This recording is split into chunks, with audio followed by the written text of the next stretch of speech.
Standout performances to be aware about for the past week. I have to start with our star player, as always, Victor Osimhen. Victor Osimhen bagged his 21st league goal of the season for Galatasaray on Friday night in a 2-0 victory over Samsunspor away. One thing to note, he's now up to, as I said, 21 league goals for the season, so he's the top goal scorer. Fantastic performance from Victor Osimhen. It's literally just carrying Galatasaray on his back. Yes, his teammates are doing well because they've only lost one league game all season. But when you need those crucial goals, when you look at a team like Arsenal in the Premier League with 12 or 13 draws in the league all season, you then realize the value of marksmen, people that can put the ball in the back of the net for a reason. And we know Osimhen does that better than almost anybody. In fact, watching the goals for Galatasaray, the first goal, Osimhen took a shot, the defender blocked it with his head, and then he landed to his teammates, who then fired the ball into the top right corner to make it 1-0. So even though he didn't get the assist, he was very crucial in that goal being scored. And the second goal, which he then scored, was classic Osimhen centre forward play. He bent his run to beat the offside trap line, got played in nicely by number 11 and just scooped the ball over the goalkeeper. Fantastic finish, and look, long may it continue, you know. The Turkish league title is going to go down to the wire. There's 7 games left, and Galatasaray are 3 points ahead of Fenerbahce. Mourinho's team have the better goal difference at the moment, plus 47, while Galatasaray's goal difference is plus 42. Those two are by far the best teams in Turkey. But more crucially, Galatasaray have 3 points ahead of Fenerbahce, and they also have the tiebreaker ahead of Fenerbahce because they beat Fenerbahce 3-1 away last September and then followed up with the 0-0 draw in Galatasaray's home stadium. So in Turkey, they don't look at goal difference before head-to-head. So that means that realistically, Galatasaray will need to lose one and drop more points. So they need to drop at least 4 points, and hopefully that will not happen because no want Mourinho winning over our star player. We need Osimhen to go there, win the Turkish title, live a legend, and come to the Premier League for serious business. So hopefully he'll be able to continue the amazing form for the last 7 games. He's got a Turkish Cup semi-final to play soon. But apart from the Turkish Cup and the league games, he has nothing else to worry about. No Turkish team is in Europe, so he could literally leave Turkey with a double. One season, double. Just be stacking all these league titles and let's be moving in Chaya or Lucio soon. So shout out to Victor Osimhen for an amazing performance over the past week. David Okereke was also in action over the week and had a good performance for Gaziantep. He got an assist in their 2-1 win over Hatayspor on Sunday. Gaziantep won the game 2-1 and are now in 7th place in the Turkish league.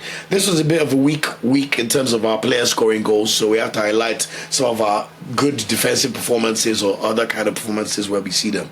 I also wanted to give a big shout out to Bruno Onyemaechi, who now finds himself being a Greek league champion.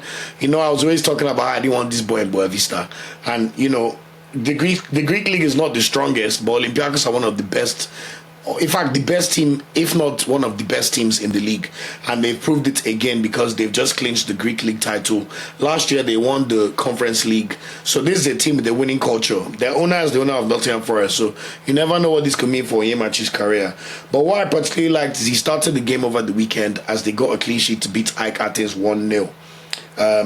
There's 3 games to go and they're 10 points ahead, which is why they've clinched the league title, because even if they lose all 3 games, no team can catch up to them.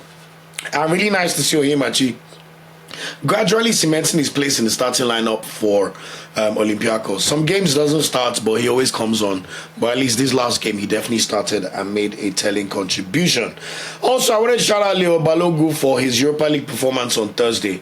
Rangers were at home at Ibrox against Athletic Bilbao. Athletic Bilbao are one of the best teams. I think they finished first or second in the group phase of the league. Also, if you look at the La Liga table right now, Athletic Bilbao are on course to make the Champions League. They're currently 4th. Rangers were playing at home against Athletic Bilbao, and they had Leon Balogun's defensive partner, Robin Proper, got a red card in 13th minute for denying a clear goal scoring opportunity.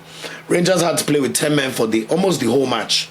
And Leon Balogun and co kept the clean sheet. You know, really, really stellar defensive performance from Leon Balogun and his teammates. I just wanted to shout that out considering how good Athletic Bilbao are, and imagine if they can now go to Bilbao and somehow get a win. It'll be tough though, because Athletic Bilbao have an emotional connection to the Europa League this year, because the final will be played at San Mamés, which is their home stadium.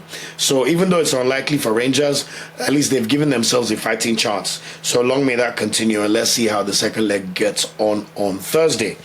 Also, I want to shout out Kevin Akpoguma. He played, I mean, we know our centre back Wahala. I don't know why they don't want to call up this boy. He played 90 minutes for Hoffenheim, kept the clean sheet in a 2-0 win over Mainz. Mainz are going for the Champions League, by the way. This is how tough this win was. So it's like imagining beating like Newcastle right now in the Premier League. You know, you can't really say it's not a good result. I don't care who you are. So shout out to Hoffenheim. Gift Urban did not play in this game, but Akpoguma was fantastic in this game. Great defensive display, won most of his duels in this game and made 9 clearances in the game. So really, really fantastic performance from Akpoguma and his teammates. And finally, I wanted to shout out a rising star. He was part of the under-20 team last year, captain Daniel Daga. He scored for Molde over the weekend in a 7-0 win over Elnesvagen. It was the Norwegian Cup first round, so that's probably why he started the game. But I'll be intrigued to see if he continues to start in the league games to follow. But at least he got his name on the score sheet in a resounding 7-0 win, which is always something to shout about.